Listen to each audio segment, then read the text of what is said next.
If you want to unit test a private method in C Sharp, it's actually not difficult to do. All you have to do is use reflection to invoke the method. If you want to look at the code to make this work, it's right on the screen for you right now. If you don't want to stick around and watch me code it and explain it, then don't. Then just use the code and make it work for you. But basically, quick overview: we're going to invoke the method with reflection. Then we're going to set up the parameters, and then we're going to invoke the method passing in the object and the parameters. So basically, that's really it. It's not overly complicated. So that's the explanation. But now I'm actually going to go in depth and explain what's actually happening. So the use case of this is if we're trying to unit test a private method, which in our case we are. So we have this user service class that basically is a mock repository, right? It's going to try to get users from a mock repository, I should say. So basically, we're trying to unit test this filter user by name that gets called by this get user by name. So it has a list of users, and then we're going to try to filter that specifically by the name we pass into it. So this is the logic that handles that. We pass in the name and the list of users. Then we use link to perform the where, and then return the list, and then we're going to return the filtered users. So not overly complicated, but we would like to unit test it. So if we go into our NUnit test class here, which if you don't know how to set that up, I have a video on my channel to show you exactly how to set this up. And it's the same file that I'm using in this video right now. So if you want to check that out, I'll link that below. But this is our unit test. So we set up some fake data. We are attempting to call that method, and then we're going to have some assert statements around if this list actually gets filtered by the first name. So that's what we're trying to do. And you can see that when we try to call the method, it's going to tell us that it's inaccessible due to its protection level. And that's because the method itself is private. If it was public, we would be fine, but it's private. So basically what we have to do is we need to invoke this with reflection. And I should say that, this is not good, / best practice. This is just one solution as to how you could possibly unit test a private method. So you should use this with caution. Reflection is very powerful, but it's also very dangerous code to write just because it's dynamic. It can break if something goes wrong, and it's very hard to track those errors down.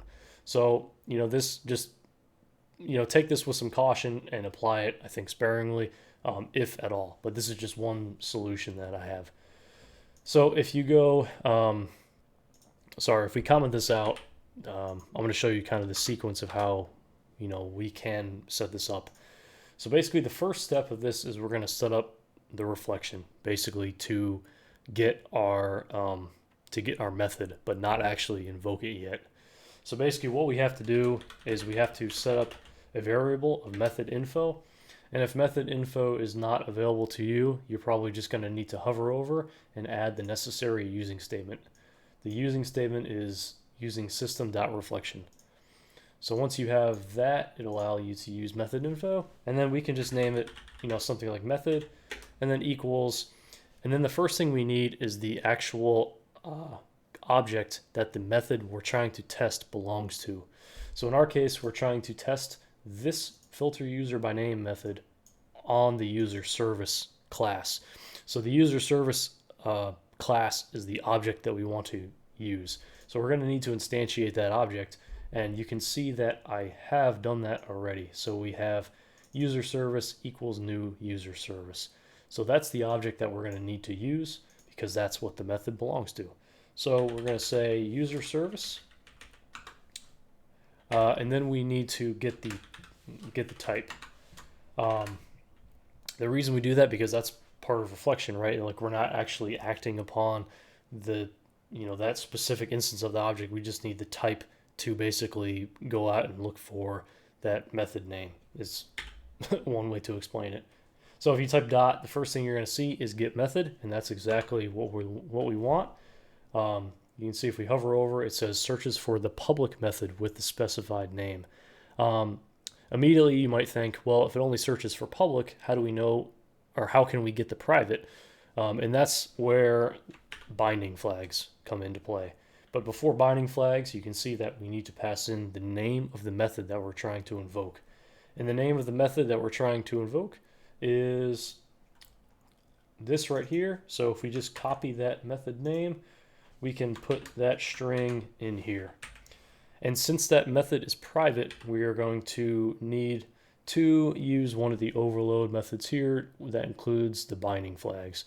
So binding flags, if you don't know what they are, you can look them up, but they're basically just, actually, let's pull it up. So specifies flags that control binding and the way in which the search for members and types is conducted by reflection. So that's the definition. You can look that up if you need more information, but I'm not going to be able to tell you better than that because that's what I read. And that's, yeah. So look that up if you want to. But anyway, so the binding flags we're gonna need are the non-public and the instance binding flags. So if we type binding flags, it's an enum, so we can just go to the specific one we need, and that corresponds to the value. So binding flags of non-public or binding flags dot instance. And the reason why we use those two, you can also look up here on the Stack Overflow thread. There's some pretty good information about this, but I'm not going to go into that really in this video. I guess people were having issues when they only tried to use non-public, but the instance, when you had to add the binding flags, that instance, and actually, I forget why. There was a reason, it turns out, yeah. I'm not specifically sure why you have to include the binding flags, that instance. If you know, let me know in the comments. I'd be interested to know. That's all we have to set up to actually get the method off of the object. Now we haven't actually invoked the method, or we haven't called the method. All we've done is basically grabbed it, right? But we haven't called it. So next thing we have to do is we have to set up our parameters that we need to pass into the method. So basically we can set up parameters just by making an array of objects. So we can call it params, and we can say new object, and in this case we have two parameters, so let's just create a new array of two, and we need to pass in name and users. And the reason we do that is because the method that we're testing, we pass in a name, which is string, and then a list of users. So basically set your parameters up to exactly correspond to what is on the method itself. So once we have the parameters, we can actually invoke the method. And in this case too, I'll go back, we are returning a list of users. So we want to set up our variable. So we have filtered users, var filtered users equal to, and then we can say method dot invoke, and you can see that it takes in an object and then parameters, and the object again is the class that the method belongs to. So it is our user service, and then we pass in the parameters. So I think we're all set. So let's go ahead and try to run this, and let's see if we set it up correctly. So we're going to hit that, and we are checking. Yep. So we hit the private method, and let's go into our asserts, and we should pass, and we passed. So that's really it. I have a comment. That was going to be the question I had. All right, so that's really it. Again, just exercise caution when using this method or this approach to unit testing private methods. And honestly, if you're really stuck, trying to specifically unit test a private method, you might, call into question, should that method even be private in the first place?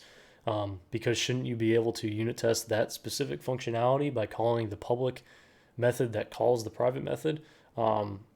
There's some decisions that you'd have to make around that regarding, if a private method is the best case, if a unit test is so important to that, just because you really don't want to use reflection, to invoke these private methods for unit tests. Like, I get that you can, but it's like, if you can't, just because you can, should you be doing that? I don't know. But this is one solution. If you have any thoughts, comments, whatever about it, let me know in the comments. But I thought this was kind of just a neat approach or a neat solution to potentially a problem. So anyway, thank you all for watching. Really appreciate it. Have a good one.